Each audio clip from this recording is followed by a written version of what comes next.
నీళ్ళ లెక్క తేలకుండా వాటా తేలకుండా నువ్వు రాత్రికి రాత్రి ఢిల్లీ చేతులున్నదని ప్రాజెక్టు కడితే తెలంగాణ ప్రజలు ఒప్పుకోరు. నీ శిష్యుడు రేవంత్ రెడ్డి ఒప్పుకుంటాడేమో గాని తెలంగాణ ఊరుకోదు బిడ్డ, తెలంగాణ ఊరుకోదు.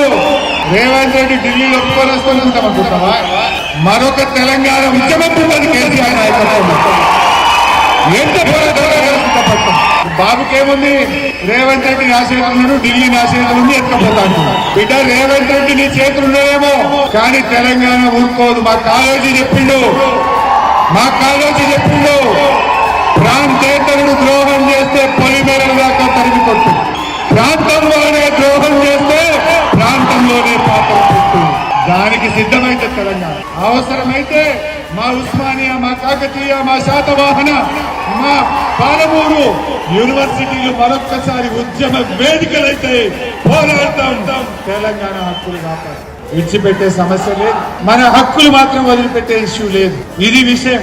ఎందుకు వ్యతిరేకిస్తున్నామంటే గుడ్డిగా వ్యతిరేకిస్తలేం బిడ్డ. మా వాటా తేలాలి. మా ప్రాజెక్టుల కట్టు చెప్పినావు, మా 968 కట్టు చెప్పినావు.